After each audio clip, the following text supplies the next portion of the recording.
जय श्री कृष्णा, राधे राधे। आप सभी भक्तों का आपके अपने YouTube चैनल श्री कृष्ण दीवानी में हार्दिक स्वागत है। आज आप सब सुन रहे हैं पौष मास महात्म्य का 7वां अध्याय। सर्वप्रथम भगवान का स्मरण करते हुए सभी बोलिए ओम नमो भगवते वासुदेवाय। श्री राधा कृष्णाभ्याम नमो नमः। सूत जी कहने लगे, हे तपोधन, जब विष्णु भगवान मलमास का अपार दुख कहकर चुपचाप आसन पर बैठ गए, तब श्री कृष्ण ने विष्णु जी को जो गुहे वचन कहे वह मैं तुमसे कहता हूँ। श्री पुरुषोत्तम बोले, हे विष्णु, आपने बहुत अच्छा काम किया जो कि आप मलमास का हाथ पकड़कर उसे यहाँ पर ले आए। इससे लोक में महान कीर्ति पाएंगे आप। जिसको तुमने स्वीकार किया उसको मैंने भी स्वीकार कर लिया। इसको मैं अपने समान ही कर दूंगा। गुण, कीर्ति, अनुभव, छंदों, ऐश्वर्य, पराक्रम, भक्तों को वरदान और मेरे समान सभी गुण इसमें होंगे। जैसे मैं लोक में प्रसिद्ध हूँ वैसे ही यह मल भी होगा। पुरुषोत्तम नाम से यह विख्यात होगा। जो गुण मुझ में है वही मैंने इसको दिए। हे जनार्दन, तुम्हारी प्रसन्नता के लिए मैंने अपने सभी गुण इस मलमास को दे दिए और अब से मैं ही इसका स्वामी हूँ। यह पुरुषोत्तम के नाम से जगत में प्रसिद्ध होगा और मेरे समान होकर सभी मासों का यह स्वामी होगा। अब यह जगत का पूज्य, जगत के नमस्कार करने योग्य होकर आप पूजनीय होगा। अपने मास का पूजन करने वालों का दुख और दारिद्र्य का यह नाश करेगा। सब मास इच्छा वाले हैं, मैंने इसको इच्छा रहित किया। यह भक्तों को मोक्ष देने वाला होगा। अपने बराबर मैंने इसको किया। जो कोई इच्छा रहित या इच्छा वाला इसको पूजेगा वह अपने किए हुए कर्मों को भस्म करके निसंशय मुझको प्राप्त करेगा।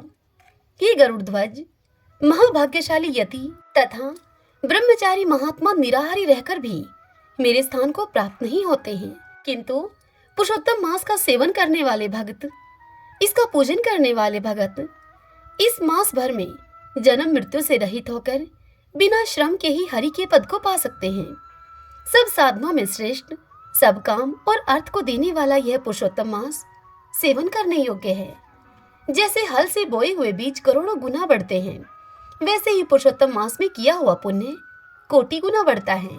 मनुष्य चातुर्य मास के व्रत यज्ञों के द्वारा स्वर्ग में जाकर वहां के भोगों को भोग कर फिर इसी पृथ्वी में आते हैं, किंतु जो मनुष्य पुरुषोत्तम मास का विधि विधान पूर्वक पूजन और आदर करते हैं, इसका सेवन करते हैं, वह अपने कुल का उद्धार करके मुझको ही प्राप्त होता है।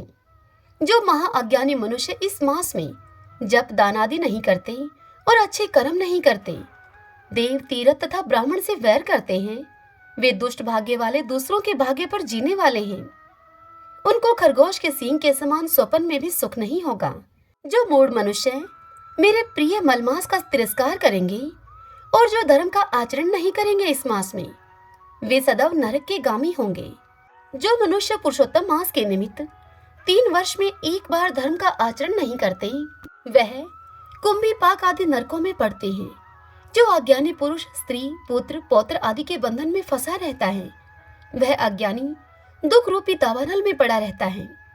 जिनका अज्ञान से मेरा प्रिय अनंत पुण्यवान पुरुषोत्तम मास बीत गया, उनको कैसे सुख प्राप्त हो सकता है।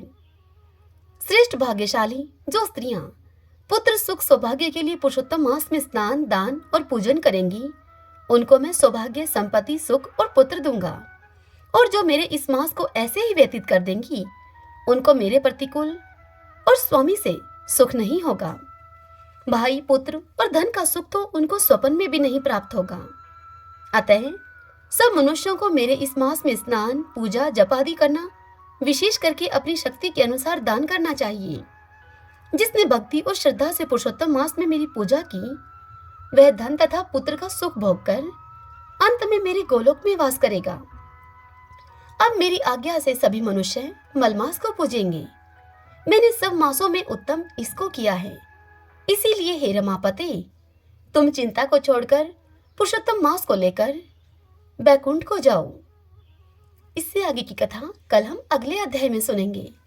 श्रीमन नारायण नारायण हरि हरि, भजमन नारायण नारायण हरि हरि।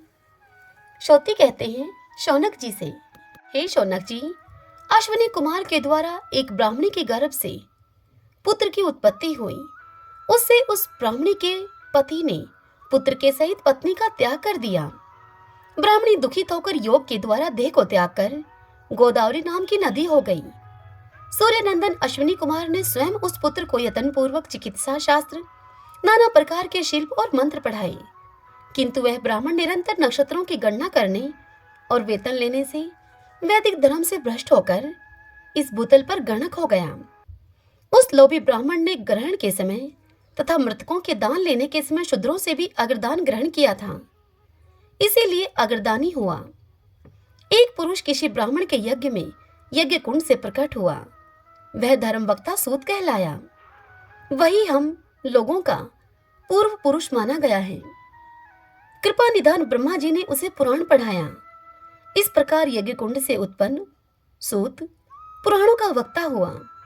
सूत के वीर्य और वैश्या के गर्भ से एक पुरुष की उत्पत्ति हुई, जो कि अत्यंत वक्ता था।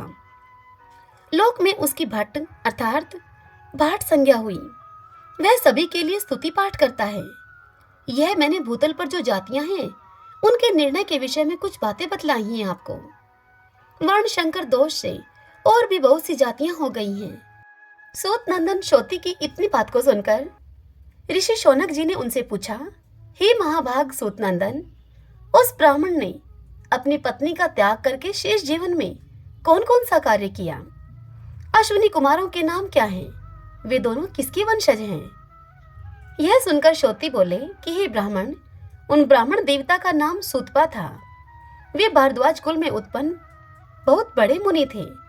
उन्होंने पहले हिमालय पर रहकर भगवान श्री कृष्ण उनकी प्रसन्नता के लिए दीर्घ काल तक तपस्या की थी। उस समय वे महातपस्वी और तेजस्वी मुनि ब्रह्मा तेज से जाज्वल्यमान दिखाई देते थे। एक दिन उन्हें सहसा आकाश में क्षण भर के लिए श्री कृष्ण ज्योति का दर्शन हुआ। उस बेला में उन्होंने भगवान से यह वर मांगा कि हे प्रभु, मैं आत्मनिष्ठ होकर प्रकृति से परे सर्वथा निर्लिप्त रहूं। उन्होंने मोक्ष नहीं मांगा, भगवान से उनकी अविचल दास्य भक्ति के लिए याचना की। तब एक आकाशवाणी हुई। आकाशवाणी ने कहा कि ब्राह्मण, पहले तुम स्त्री परिग्रह करो अर्थात स्त्री से विवाह करो। उसके बाद भोग संबंधी प्रारब्ध के क्षीण हो जाने पर मैं तुम्हें अपनी दास्य भक्ति दूंगा। तदंतर स्वयं ब्रह्मा जी ने उन्हें पितरों की मानसी कन्या प्रदान की।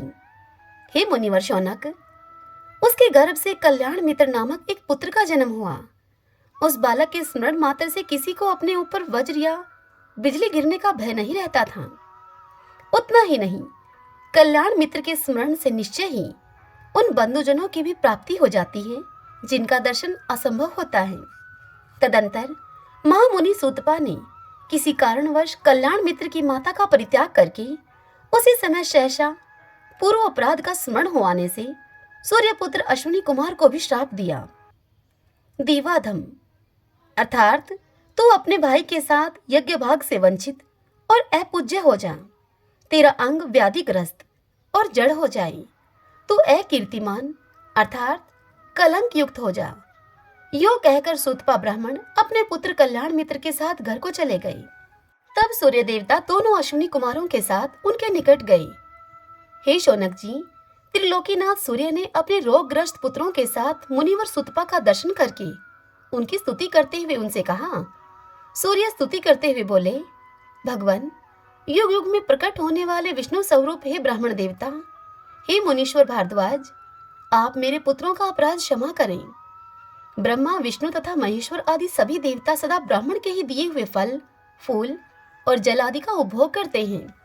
ब्राह्मणों के द्वारा ही अविवाहित हुए देवता सदा सब लोकों में पूजित होते हैं। ब्राह्मण से बढ़कर दूसरा कोई देवता नहीं है।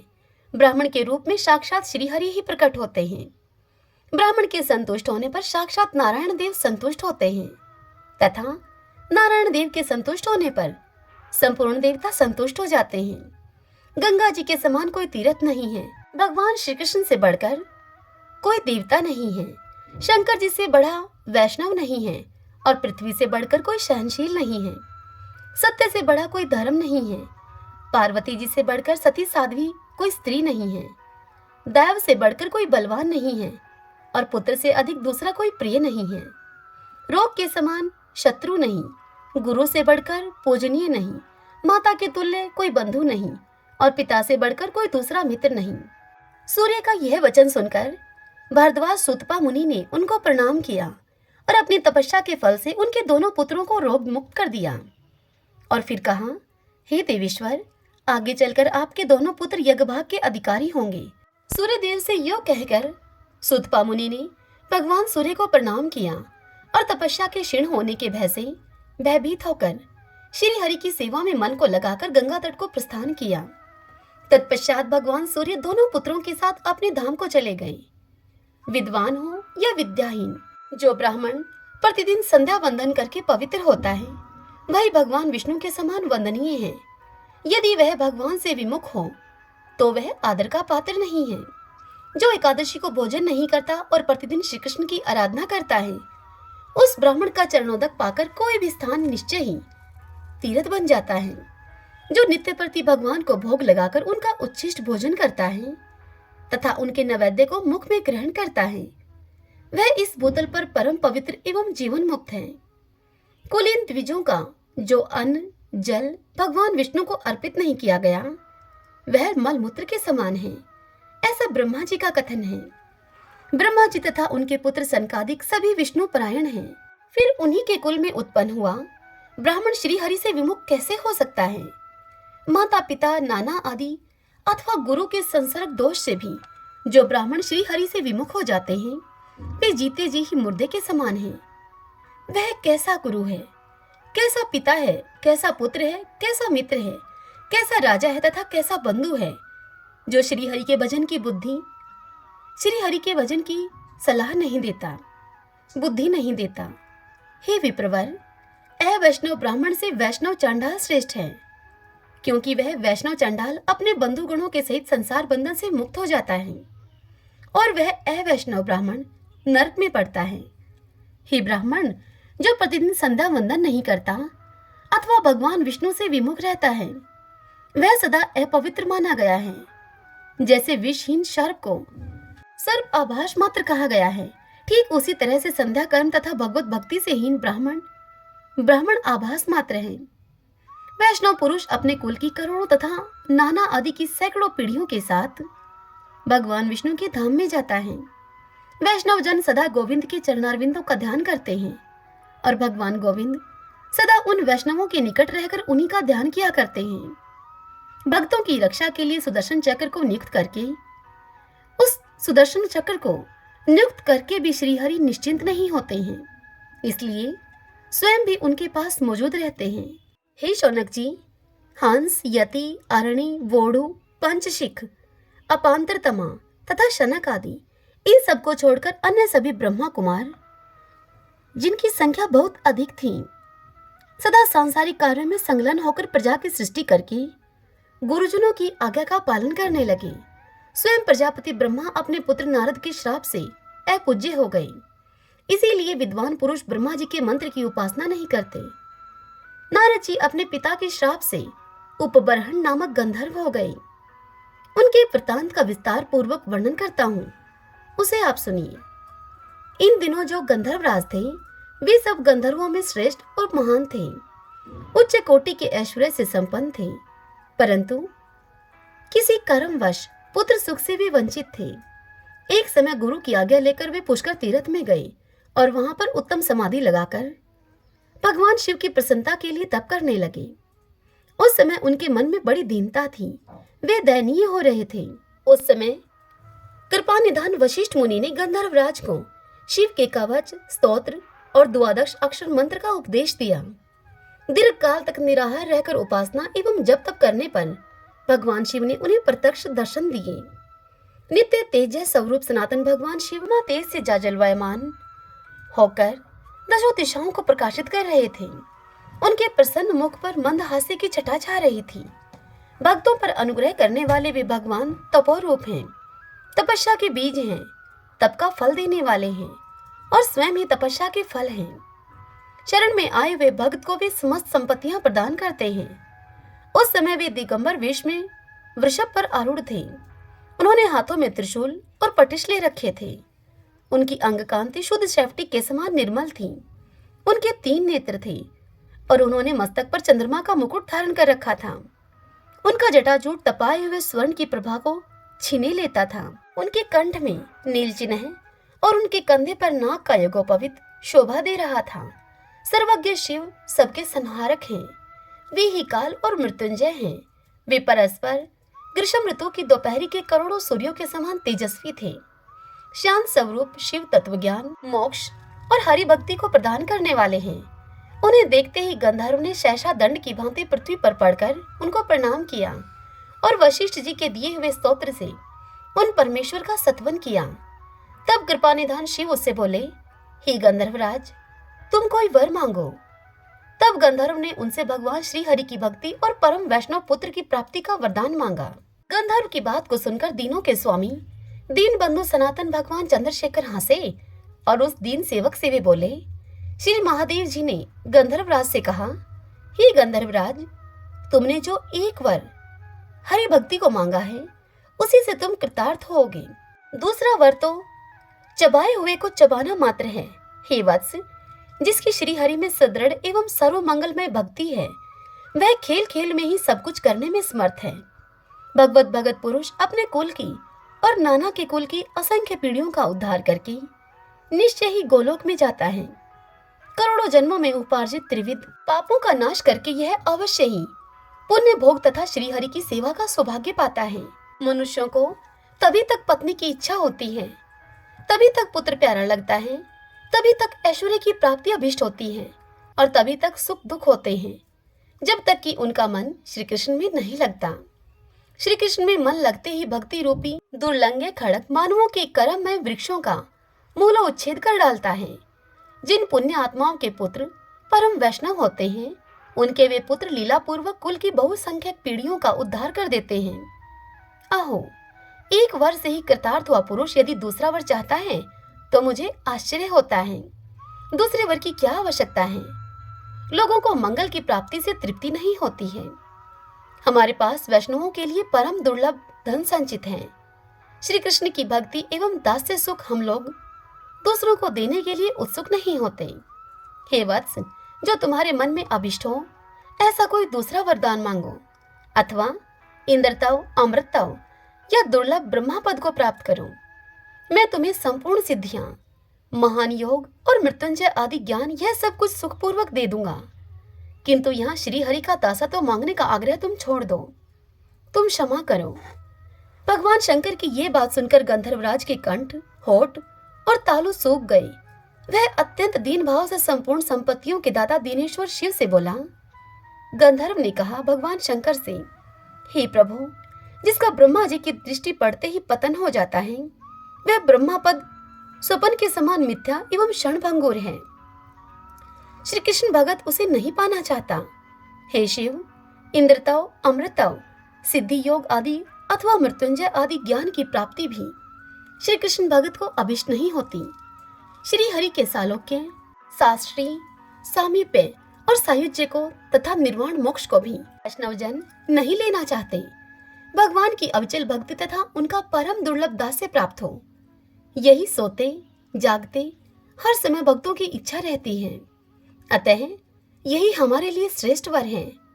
हे प्रभु, आप याचकों के लिए कल्प वृक्ष हैं, अतः मुझे वर के रूप में श्री हरि का दास्य सुख और वैष्णव पुत्र प्रदान कीजिए। आपको संतुष्ट पाकर जो दूसरा कोई वरदान मांगता है वह बर्बर है। हे शंभो, यदि आप मुझे दुष्कर्मी मानकर यह वरदान नहीं देंगे तो मैं अपना मस्तक काटकर अग्नि में होम कर दूंगा। गंधर्व की इस बात को सुनकर भक्तों के स्वामी तथा भक्त पर अनुग्रह करने वाले कृपा निदान भगवान शंकर उस दिन गंधर्वराज भक्त से इस प्रकार बोले। भगवान शंकर ने गंधर्वराज से कहा, हे गंधर्वराज, भगवान विष्णु की भक्ति, उनके दास्य सुख तथा परम वैष्णव पुत्र की प्राप्ति, इस श्रेष्ठ वर को उपलब्ध करो। तुम खिन्न मत हो। तुम्हारा पुत्र वैष्णव होने के साथ ही दीर्घायु, सद्गुणशाली, नित्य सुस्थिर यौवन से संपन्न, परम ज्ञानी, परम सुंदर, गुरु भक्त तथा जितेंद्रिय होगा। श्रोती कहते हैं कि हे मुने शौनक, ऐसा कहकर भगवान शंकर वहां से अपने धाम को चले गए और गंधर्वराज बड़े संतुष्ट होकर अपने घर को लौट गई। अपने कर्म में सफलता प्राप्त होने पर सभी मानवों के मानस पंकज खिल उठते हैं। मानस पंकज अर्थात मन के फूल। उस गंधर्वराज की पत्नी के गर्भ से भारतवर्ष में नारद जी ने ही जन्म लिया। उस वृद्धा गंधर्व पत्नी ने गंधमादन पर्वत पर अपने पुत्र का प्रसव किया था। उस समय गुरुदेव भगवान वशिष्ठ ने यथोचित रीति से बालक का नामकरण संस्कार किया। उस बालक का वह मंगलमय संस्कार मंगल के दिन संपन्न हुआ।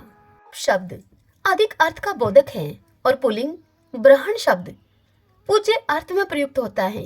यह बालक पूज्य पुरुषों में सबसे अधिक है, इसीलिए इसका नाम उपब्रहण होगा, ऐसा वशिष्ठ जी ने कहा। इससे आगे की कथा कल हम अगले अध्याय में सुनेंगे। श्रीमन नारायण नारायण हरि हरि, भजमन नारायण नारायण हरि हरि। आइए भगतजनों, अब हम पौष मास में सुनी जाने वाली नित्यनेम की कथा सुनते हैं।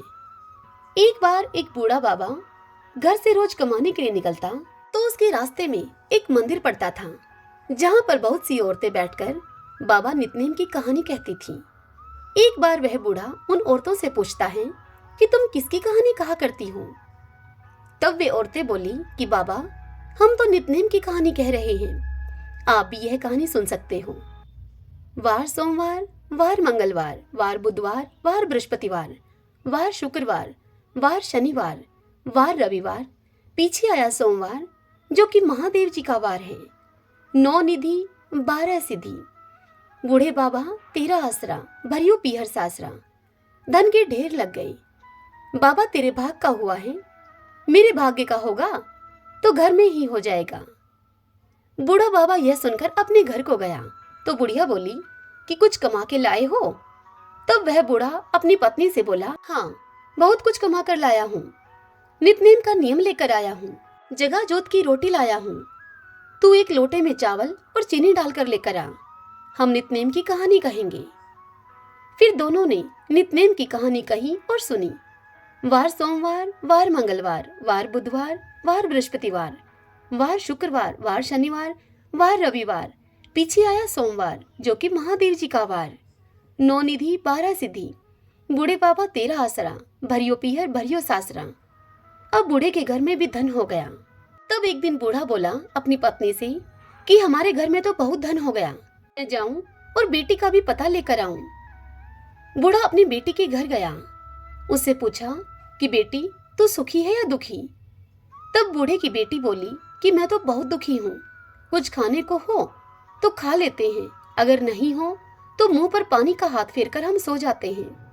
यह सुनकर बूढ़ा बोला कि कोई बात नहीं बेटी, सब ठीक हो जाएगा। तो नित्यनेम बाबा का नियम ले ले, लोटा भरकर उसमें चीनी और चावल के दाने डालकर लेकर आ। बेटी ने अपने पिता के कहे अनुसार वैसा ही किया और फिर पिता ने कहानी कही। वार सोमवार, वार मंगलवार, बुधवार, वार बृहस्पतिवार, वार शुक्रवार, वार शनिवार, वार रविवार और पीछे आया सोमवार जो कि महादेव जी का वार। 9 निधि 12 सिद्धि, बूढ़े बाबा तेरा आसरा, भरियो पीहर सासरा। इस कहानी को कहते ही बेटी के घर में भी अब धन का ढेर लग गया, जिसे देखकर बेटी की देवरानी जेठानी भागी भागी वहां पर आई और उससे कहने लगी कि तेरा बाप आया था, क्या देकर गया। तब उनसे वह बेटी कहने लगी कि मेरा बाप तो मुझे बहुत कुछ देकर गया है, नित्यनेम का नियम देकर गया, जगह जोत की रोटी दे गया। देवरानी जेठानी यह सुनकर कहने लगी कि हमें भी सुना दे। तब वह बेटी बोली कि ठीक है, तुम भी सुन लो। वार सोमवार, वार मंगलवार, वार बुधवार, वार बृहस्पतिवार, वार शुक्रवार, वार शनिवार, वार रविवार, पीछे आया सोमवार जो कि महादेव जी का वार। 9 निध 12 सिद्ध, बूढ़े बाबा तेरा आसरा, भरियो पीहर सासरा।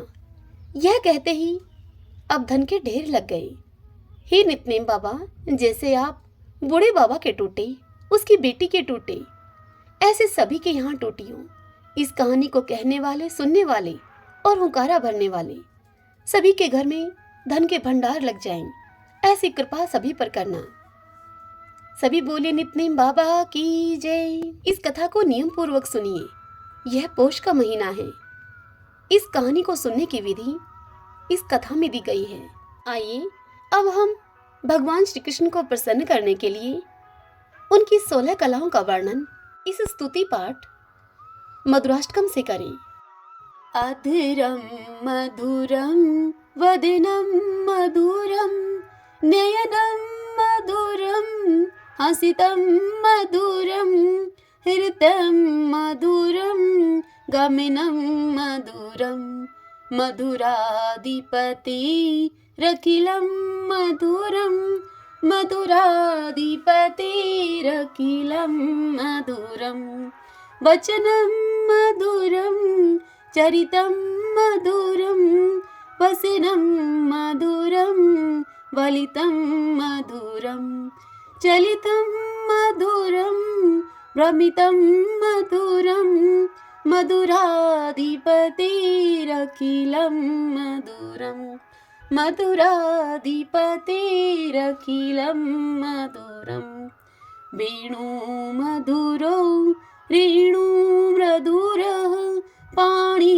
मधुरः पादो मधुरो नृत्यं मधुरं संख्यं मधुरं मधुराधिपतिरखिलं मधुरं मधुराधिपतिरखिलं मधुरं गीतं मधुरं पीतं मधुरं भुक्तं मधुरं सुप्तं मधुरं रूपं मधुरं तिलकं मधुरं मधुराधिपतिरखिलं मधुरं मधुराधिपतिरखिलं मधुरम् तरणं मधुरं तरणं मधुरं हरिणं मधुरं स्मरणं मधुरं वमितं मधुरं शमितं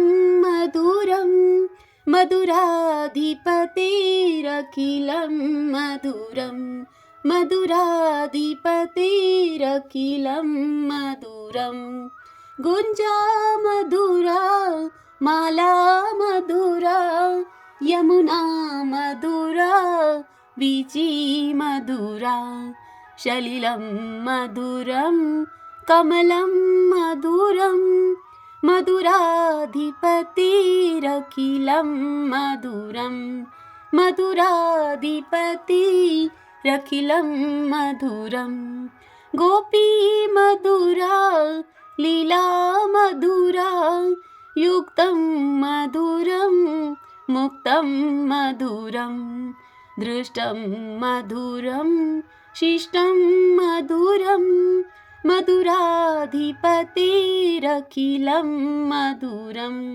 मधुराधिपतिरखिलं मधुरं गोपा मधुरा गाओ मधुरा यष्टिर्मधुरा सृष्टिर्मधुरा दलितं मधुरं फलितं मधुरं मधुराधिपतिरखिलं मधुरं मधुराधिपतिरखिलं मधुरम्। आज की यह कथा आपको कैसी लगी? कमेंट बॉक्स में जय श्री कृष्णा लिख के आप मुझे अवश्य बताइए, और यदि पसंद आई हो तो वीडियो को लाइक करें। और इसी के साथ यदि आप मुझे पहली बार सुन रहे हैं तो फिर आप हमारे इस चैनल श्री कृष्ण दीवानी को सब्सक्राइब कर लीजिए, बेल आइकन के बटन को भी दबा लीजिएगा, ताकि आपको हमारे आने वाले नए वीडियोस की सभी जानकारी, सभी नोटिफिकेशन समय से मिल सके। हरे कृष्णा।